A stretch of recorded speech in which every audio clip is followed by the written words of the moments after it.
नमस्कार, आप देख रहे हैं खबर जगत। सनातन धर्म के प्रचार प्रसार के लिए तेलंगाना से निकली कुंभ संदेश यात्रा पहुंची कौशाम्बी। तेलंगाना के हैदराबाद से प्रारंभ हुई कुंभ संदेश यात्रा रविवार को कौशाम्बी पहुंची। कौशाम्बी जिले के BS Mehta degree college Bharwari में यात्रा का भव्य स्वागत किया गया। यात्रा में शामिल लोग रविवार को रात्रि विश्राम किए। इसके बाद वह प्रयागराज के लिए रवाना हो गए। यह कुंभ संदेश यात्रा लगभग 6000 किलोमीटर का भ्रमण कर 31 मार्च को हरिद्वार में जाकर संपन्न होगी। तेलंगाना के हैदराबाद से कुंभ संदेश यात्रा निकली है। इस संदेश यात्रा का मकसद है कि लोग सनातन धर्म को जानें और सनातन धर्म को मजबूत बनाएं, भारत की सभ्यता से लोग परिचित हो। यात्रा में शामिल लोगों ने बताया है कि विदेशी सभ्यता बड़ी तेजी से भारत में अपनी जड़ें मजबूत कर रही है। विदेशी सभ्यता को खत्म करने के लिए ही इस यात्रा को निकाला गया है। यह यात्रा रविवार को चित्रकूट होते हुए जनपद में आई।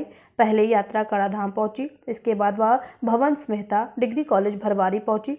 यात्रा का BS मेहता महाविश्वविद्यालय के प्रबंधक राम नरेश त्रिपाठी ने स्वागत किया। स्वागत के बाद यात्रा में शामिल श्रीनिवास रेड्डी, डल्ली वसंत, बालकृष्ण रेड्डी, अविनाश रॉय, ब्रिजेंद्र मिश्रा आदि लोगों ने बैठक की। ये यात्रा सोमवार सुबह प्रयागराज के लिए रवाना हो गई। खबर जगत के लिए LN सिंह की रिपोर्ट।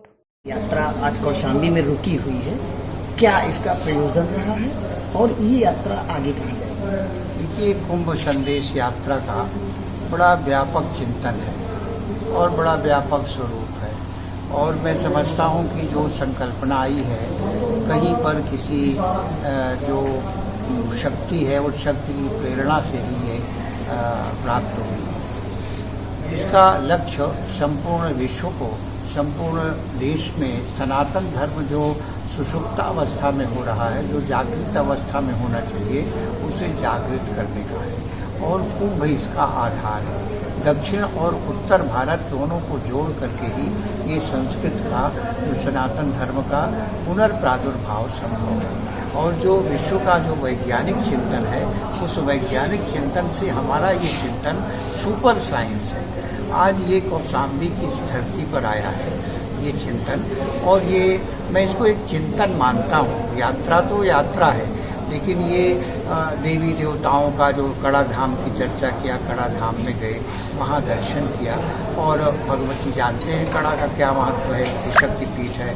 इसी तरह से आज ये इस प्रयाग की धरती पर, प्रयाग की धरती है, कौशाम्बी है, ऐतिहासिक स्थल है, जैन की धरती है, बुद्ध की धरती है और संदीपन की धरती है, तो उस धरती पर ये प्रवास कर रहे हैं। इनका लक्ष्य है कि हर जगह जगह की जो संस्कृति है, उन संस्कृतियों का सम्मिश्रण हमारे सनातन धर्म में है और वो सनातन धर्म कि हम गहराई से देखें, परखें और फिर उस कुंभ में जो संस्कृति संगम है, उस संगम को देखें और अवलोकन करें। आज यहाँ ठहरी हुई है भारतीय विद्या भवन के कैंपस में।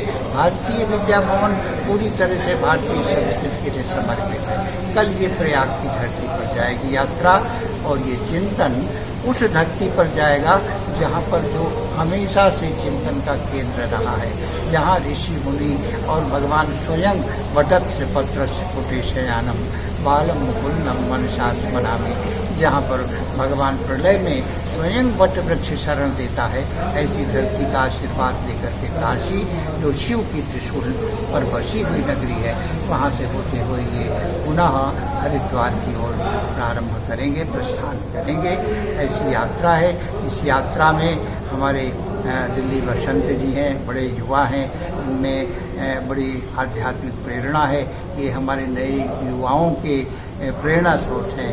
आपके रेड्डी साहब हैं, ये हमारे अविनाश राय जी, आचार्य प्रयाग की धरती के रत्न में रुकी हुई है।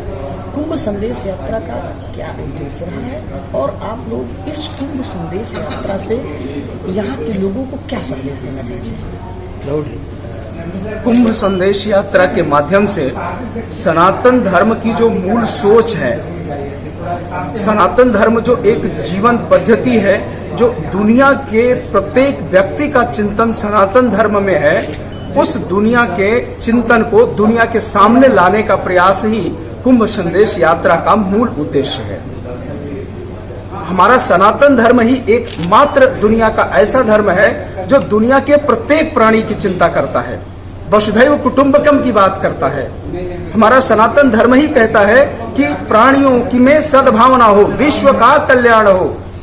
तो उस सनातन धर्म की जो मूल सोच है कि प्रत्येक व्यक्ति स्वस्थ हो, समृद्ध हो, खुशी हो, वो कैसे हो, इसका रास्ता बताना कुंभ संदेश यात्रा के माध्यम से हम सनातन धर्मियों का परम कर्तव्य है। और उसी कर्तव्य के निहित हम लोग हैदराबाद से चल करके कन्याकुमारी पहुंचे, कन्याकुमारी से बेंगलोर होते हुए, पूना होते हुए हम लोग नासिक, ओमकारेश्वर, शिरडी, भीमाशंकर होते हुए ये यात्रा जबलपुर, चित्रकूट में भगवान कामतानाथ के चरणों में प्रणाम करती हुई आज शीतला धाम होते हुए आज हम यहाँ पहुंचे हैं। और कल प्रयाग के तमाम शक्तिपीठों पर दर्शन और पूजन के पश्चात काशी की तरफ हम लोग प्रस्थान करेंगे। नाम बता दीजिए। आचार्य अविनाश राय, इस यात्रा का नेशनल स्पोक्समैन हूं मैं।